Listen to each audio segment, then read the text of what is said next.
Adela Cameron of Cameron Incorporated hires Sam Spade to quietly follow I.J. Barco, a dog bed manufacturer she suspects may be tied to a racket. On December 1st, 1950, NBC brought listeners episode 224 of The Adventures of Sam Spade Detective, Dog Bed Caper. Stephen Dunne is Sam Spade, with Lurene Tuttle as Effie Perrine. Virginia Gregg plays Adela Cameron, and Jay Novello is Barco. The investigation leads from Cameron's investment office to Barco's conspicuous South Dolores factory. This was the third broadcast of NBC's 1950-51 sustaining run, produced and directed by William Spier, with John Michael Hayes credited as writer. And now, the original broadcast. The National Broadcasting Company presents The Adventures of Sam Spade, Detective.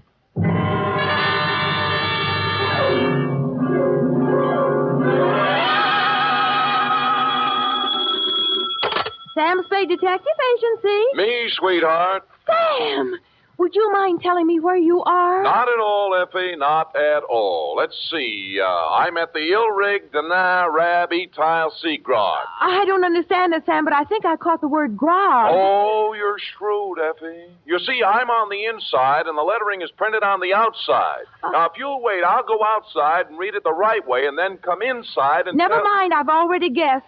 You're at George's Elite Bar and Grill. Trapped. Sam, after me, you promised me you wouldn't. Me? I promised? Me? You did, Sam. You promised faithfully to stay away from bars. You know how hard television is on your eyes. Have you got your glasses? One in each hand. Fill them up, George. Oh, Sam, I heard that. What will people think? They'll never know, Effie. I always drink here under another name. Oh. Just a little of the hair of the dog that bit me, Effie. But don't worry about me. Although it's true I have been dogging it and have been hounded from tree to tree, I am frisky as ever and will be in to unleash my canine chronicle, namely, the dog bed caper, or he who lies down with dogs gets up with murder, or, condensed for easy reading,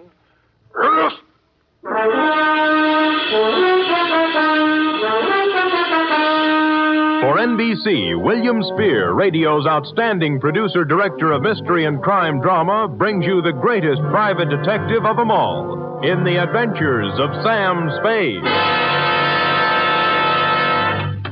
Effie? Here I am, Sam. Here I am, Sam. Effie, did you ever write poetry in school? Well, I was known as the Emily Dickinson of Central High. I thought you had a touch of internal rhyme scheme there. I doodled a little poem about you today. Really? Well, redoodle. There was a detective named Spade with oodles of brains in his head. Clever, clever. But when he took up drinking, he forgot about thinking. Now give me the punchline. And Effie has stayed quite unpaid. Well... a little rough, but cute. Did you get the idea, Sam? Never could make any sense out of poetry. Ready? It's getting close to Christmas, Sam, and Pencil point? I've used my last pencil, and I don't really have enough money to buy any... Please, Effie, I have no head for figures. All right, I give up. From Samuel Spade, license number 137596. Subject, the dog bed caper. Oh, Sam, I hope this is going to be all about dogs. I belong to the tail waggers, you know. Yeah. And I've read all the books by Jack London. Yeah. I just think Down, Effie. Strangely enough, you will not meet a single dog in this story. Actually, this narrative has little indeed to do with our four-footed friends or their beds. And I'd change the title now, except that it's already gone out for publicity. Dear Dundee, it all started with a phone call to my secretary, Miss Effie Perrine, a doll, requesting my inimitable services at the investment counseling firm of Cameron Incorporated.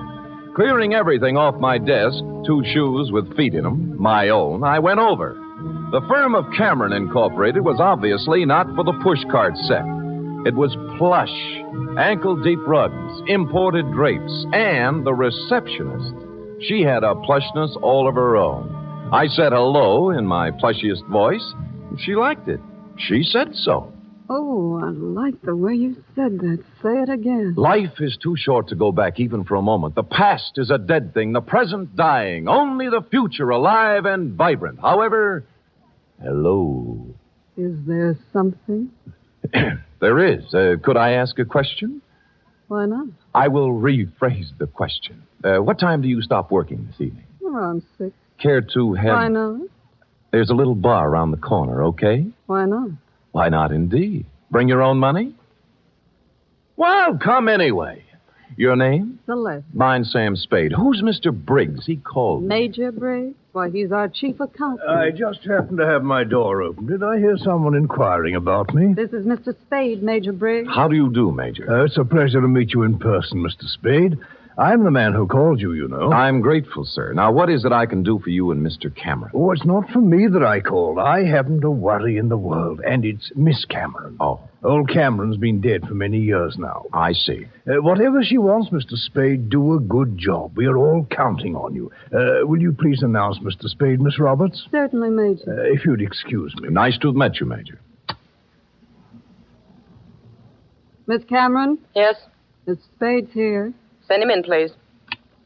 Go on, Sam. Have fun. Think I might? Why not?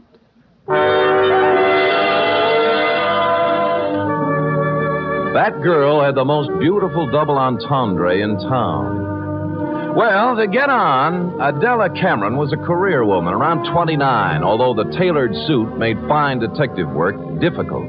No makeup, severe hairdo, and in spite of all this, chic.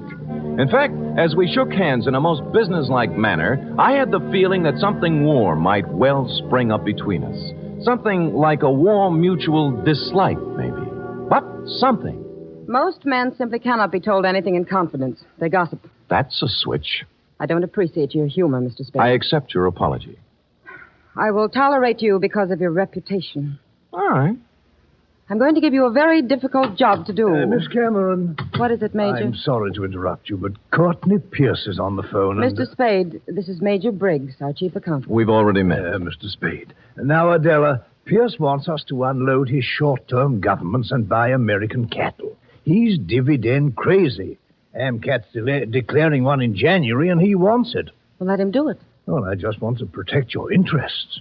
You know what will happen to AMCAT after February. They'll drop 10 points, and he'll blame us. I went through this with your father when you and Greg were... That's right, Major. Well, tell him we advise against it. But if he persists, ask him for a release in writing. That's what I thought you'd do. That's the way your father would have handled it. I just want to protect your interests, my dear, that's all. I know, Major, I know. Just want to protect your interests. Well, don't worry about us. You know, we're not children anymore. All right, my dear. Where were we? Oh, you were giving me a difficult job. Oh, yes. Here is the business address of Mr. I.J. Barco. He's a wealthy manufacturer, a client of ours. I want you to find out everything about him, especially anything unsavory. Sorry, I don't do divorce or blackmail cases. Mr. Spade, this is not a divorce investigation. All right, what is it then? Why do we want a client shadowed, I believe is the expression? That's it? Because we believe he is investing money through us for some racketeers. If that were true, we would, of course, have to drop him. But we don't want to lose his business just on suspicion. I see. Find out anything you can about him. I'll give you $50 a day in expenses, 1 week guarantee. Will you consider the job? I have considered and taken the job. By the time I'd reached the door, she had already forgotten me and was hard at work on some papers. Outside, I planned to dally a few moments in idle chit-chat with Celeste. But before I had the chance, I was accosted by a husky young chap whom I'm afraid was a Princeton man. What were you talking about in there, Spade? Oh, you have the advantage, sir. Who are you? Gregory Cameron. Now, come on. What was Adela telling you? Well, if you step to one side, you can walk around me and ask her. Look, don't pull that cagey private detective routine on me. I pack a little weight myself. Well, pack it somewhere else, sonny. I asked you a question. I expect an answer. There's your answer. Any more questions? He didn't feel much like talking then, and I was so irritated I walked out without saying goodbye to Celeste. When I reached the street, the white-haired old gentleman, Major Briggs, hurried out behind me. Mr. Spade, please don't think too badly of that boy. I've known him from the cradle. He's in a difficult emotional state at the Yes, moment. sure. As far as I'm concerned, Major, it never happened. You're a kind man, Mr. Spade. I could tell that when I first saw you. You're just the sort of man Miss Cameron needs. Well, I hadn't looked at it that way. If you require anything, don't hesitate to ask me. I've been with this company 40 years before those two children in there were born. And I know how difficult life can be at times. I just want things to go well for them. I'll do my little part, Major. Bless you, son. Bless you.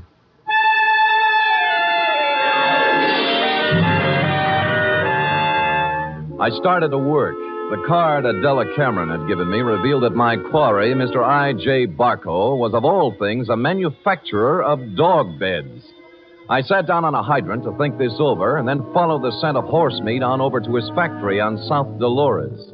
It was built in the shape of a large doghouse, and outside stood a billboard with the message, "A survey of independent dog tracks, kennels, and canine corps proves that dogs choose Barco beds 2-1. I had to get a look at Barco himself, and so ruffling up the hair on the back of my neck, I trotted into the building, sniffing and wagging my tail in a very friendly manner.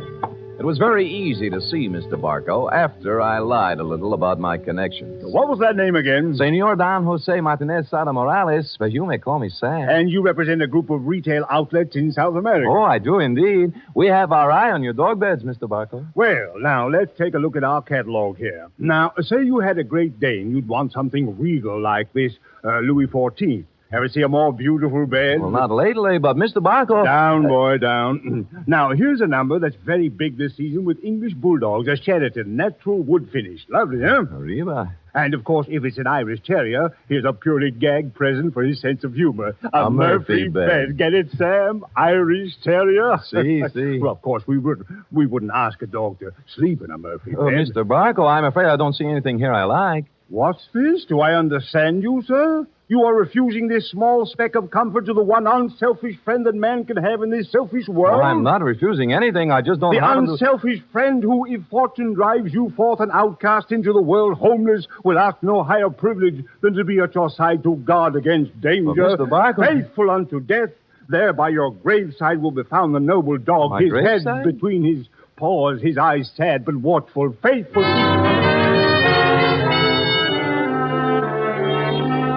We shook paws, and I felt his nose to be sure it was cold. It was, and I left. I rented a car and took up a station outside the Barco factory. About 4 o'clock, he hurried out, jumped into a long, low vehicle shaped like a dachshund, and mushed off. I followed. An hour later, I was phoning my first report to Adela Cameron's secretary, Celeste. You went to the city hall. What did you do there, Mr. Spade? License bureau. Marriage, not dog. Really? Where'd he go then? Grocery store, where he bought 1 bottle of olives, 1 bottle of vermouth, and 1 bottle gin. I wonder what he's going to make. What recipe is that? Well, now he's in an apartment house on Post Street, just across from the drugstore I'm in, and judging from the groceries, intends to stay a while. He has laid in provision. Uh-huh. Well, I guess that's all we wanted to know. What? Miss Cameron just told me to call you off the case. You'll still get your guarantee, though. Major Briggs will send you a check. Well, that doesn't make sense. Sam orders his orders. All right. What about tonight? I'm afraid not. Some other time. You mean it's all over? The half-daring, half-shy kisses on the Oakland ferry? The warm, passionate spring nights at Fisherman's Wharf eating abalone? Hello? Well.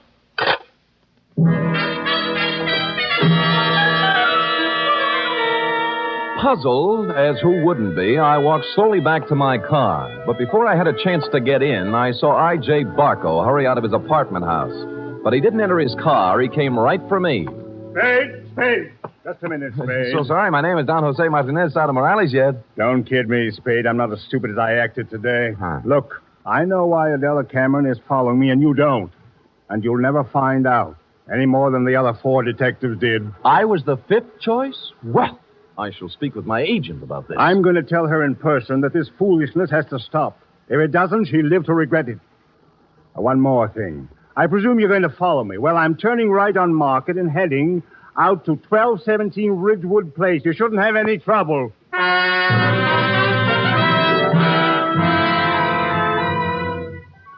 And with that, he spun on one heel and trotted to his car. He took off, but when I went to my car, it wouldn't turn over. And when I lifted the hood, I found out why. All my spark plugs were gone. I picked up a new set at a service station, looked up Adela Cameron's address in the phone book. It was 1217 Ridgewood Place. And a good half hour later, I got there. Barco's car was out in front. No one answered the door, but it was open. Adela Cameron was a crumpled heap on the living room sofa. Oh, Sam. Come, help me, please. All right, Miss Cameron. Let me look at you. You hurt? No, I'm all right. It's him. Where? The bar.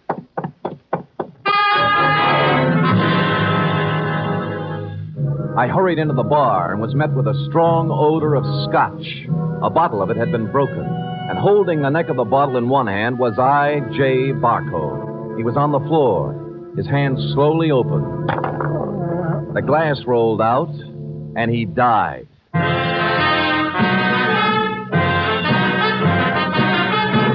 You are listening to the weekly adventure of radio's most famous detective, Sam Spade.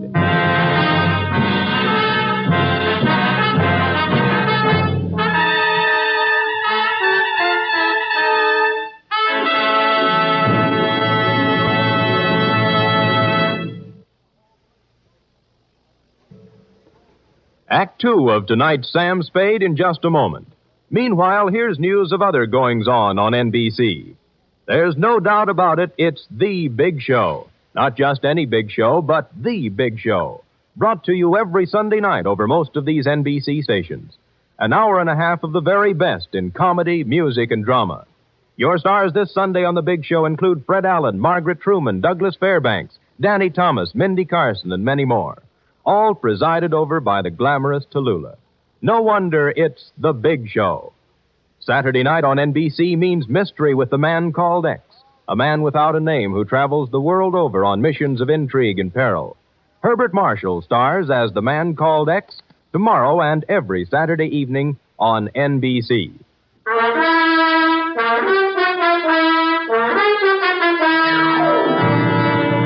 And now back to the dog bed caper, tonight's adventure with Sam Spade.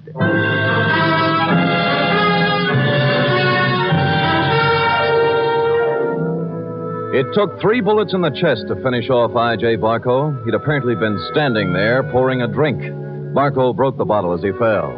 I couldn't find any other signs of violence or any gun, so I went back to Adela Cameron. She was beginning to calm down. I don't know who did it. I just don't know. Well, it couldn't have happened more than a minute ago, and you were in the house, weren't you? No, after I left my office, I stopped in the store for some things, then came home.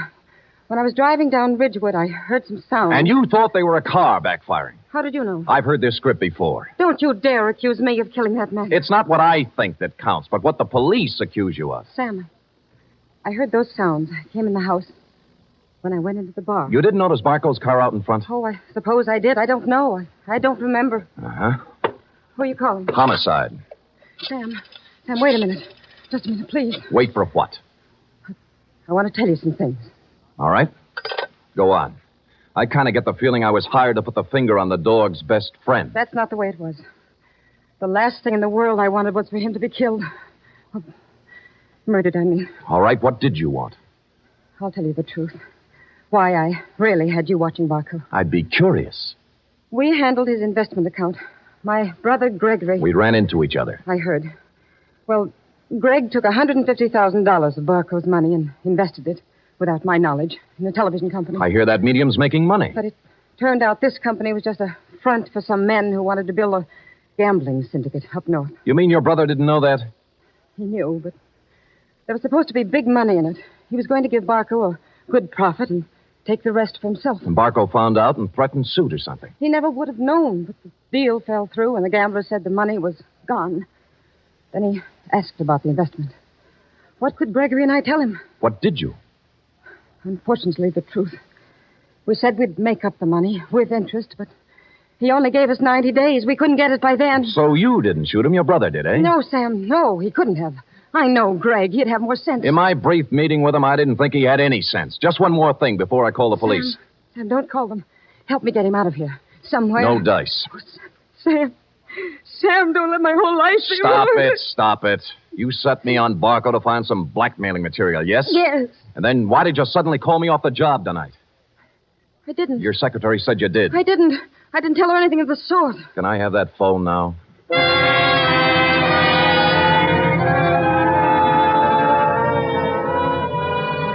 So I called you, Dundee. Before you arrived, I looked through Barco's pockets for something to do and came up with a picture of him and a girl taken outside a marriage chapel in Las Vegas. The girl was Celeste. Cameron Incorporated's plushy secretary, several years younger and 2 shades less voluptuous. Her address, 627 Finley, was supplied by a now hysterical Adela Cameron. No one answered Celeste's door, but I heard a shower going inside, so I took the liberty of entering. Persona non grata. Is there somebody out there? There is. Well, who is it? Come out and see. Oh. No false moves now. Keep that towel right where it is.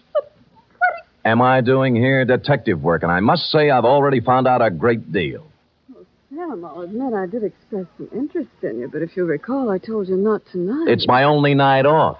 Sam, please leave. I don't want any difficult scenes. All right, we knock off the cute touches and get down to business. You were married to I.J. Barco, right or wrong? Wrong. Wrong, it's right. You were married in Las Vegas at the chapel of the Flamingo Hotel, the Tower. I was only married one day. My parents had it annulled. I was underage. Well, you don't have to worry about him anymore. He's dead. No. Shot 3 times at close range. Oh, no. In Adela Cameron's house. Well, not by you, of course. Although, on the other hand, as you would say, why not? I didn't do it, Sam. Suppose you spill. He wanted me to marry him again. Why? Well, I know all about the money the Camerons misused. He found out Greg and I were in love. I should have known. He said he'd forget about the entire $150,000 if I'd marry him for 6 years. $25,000 a year. That's a good price. How can you talk like that? Practice, I guess.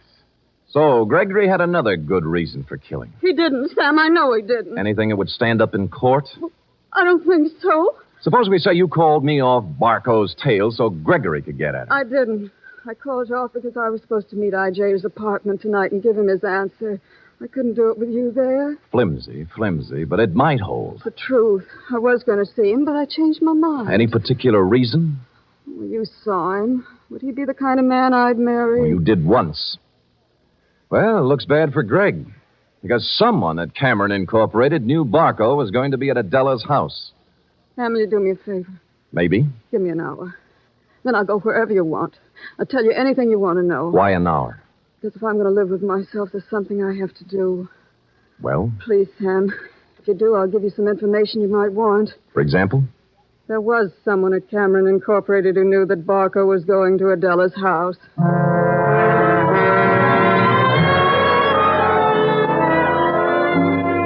She must have known I was going to wait outside and tail her, but she didn't, because without once looking over her shoulder, she emerged from her apartment house, slithered into her car, and led me directly down to the railroad station. She met a man in the waiting room, threw her arms around him, whispered something in his ear, and they hurried out to track 7. There was a transcontinental train getting up steam. She kissed him, and he climbed quickly up into a Pullman named Aurora Falls. And almost as quickly, I climbed in the other end. We met in the middle. What are you doing here? I came to take you off the train, Greg, before you made a big mistake and left town. Now, look here, Let's not Spade. go through the intercollegiate tough talk again. Are you coming off, or am I going to carry you off? You're going to carry me off?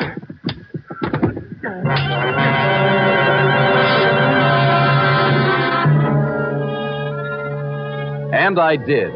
Celeste was gone, and he revived when he hit the cool air. I let him out of the station as unobtrusively as possible. Then we went down a side street to where my car was parked. That's where he began to show signs of life. Spade, look. You're all wrong. Guy's got a right to leave town when he wants to. I'm going to sue you from here to the city hall and back. Shut up and get in the car. Celeste just told me about Barco. You don't think I did that, do you? As I get it, you and Celeste were leaving town together, right? Yeah, she told me to go on and she'd come later. That was unwise of both of you. Come on, get in. Spade, I didn't kill Barco. Nobody said you did. Now, if you'll kindly get in the car and give me an address I want, and you know, we'll go see who did kill I.J. Barco.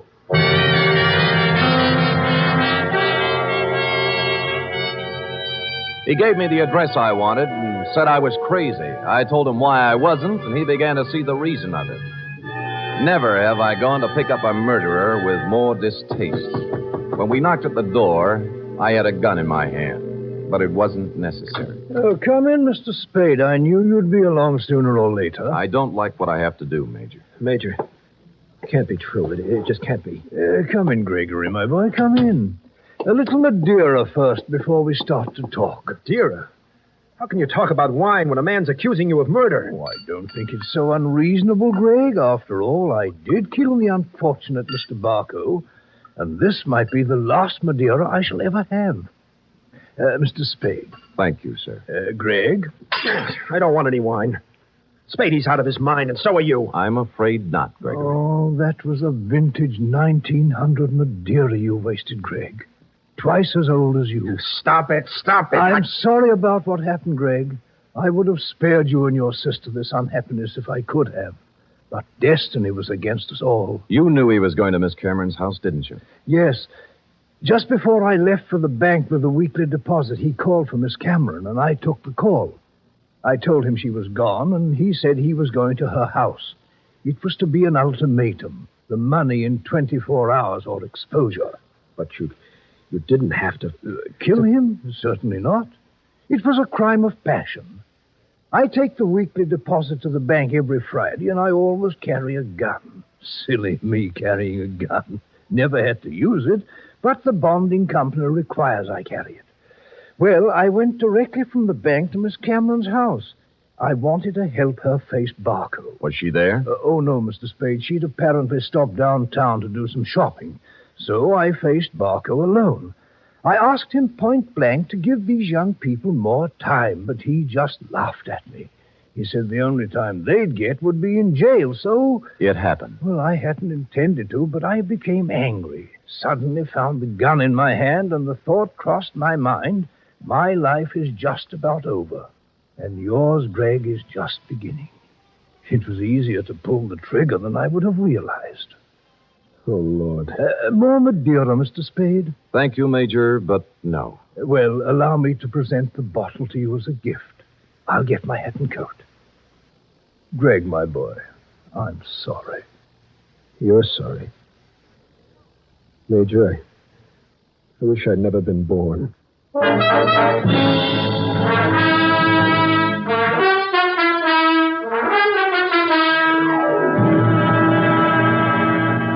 Period. End of report. Oh, Sam, I wish I hadn't either. Hadn't what? Been born. That poor, poor man. Yes, our racket. It is. And poor Gregory. He'll have to go to jail for something, too. He will, Eth. He will. How about typing it up? I hate to, but I guess it's my duty.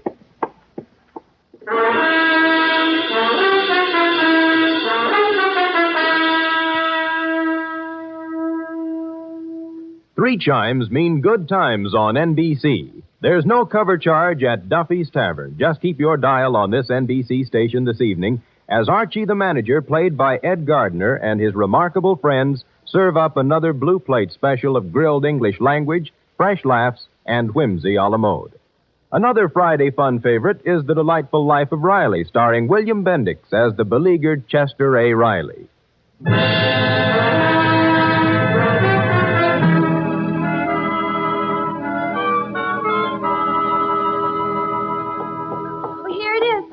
Now, let me see.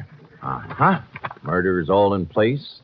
Gunshots indicated. Dundee's grammar edited. My astuteness emphasized. Yeah, you've learned your job well, Effie. Oh, I'm glad you're pleased, Sam. Wait a minute. What's this? What? P.S. Dundee. Hands off Celeste Roberts. She's mine. Effie, what's the meaning of that? Well, you are going back to see her, aren't you? After the way she threw herself at you, no? Do you think she's my type of woman? Oh, Sam, I think every woman's your type. Every woman but me. Now, Effie, come here. Would I have you working in this office if you weren't my type? Guess not. Well, then let that thought be your comfort. The world can have all the Celeste Roberts it wants, as far as... Oh, I can't go through with it. You see, Sam, you can have her if you want to. But in the end, I know you'll come back to me. I never doubted it once. Oh, Sam, you don't know how much you mean to me. Yes, I do, Effie. 3 weeks back salary. Oh, you. Good night, Sam. Good night, sweetheart.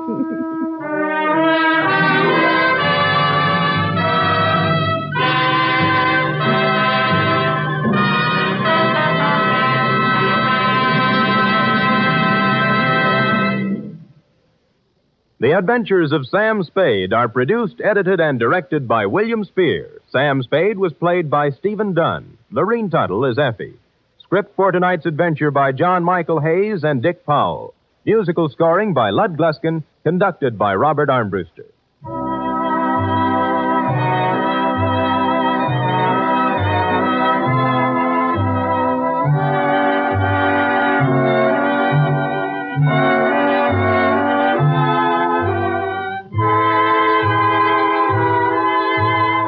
Join us again next week, same time, for another adventure with Sam Spade.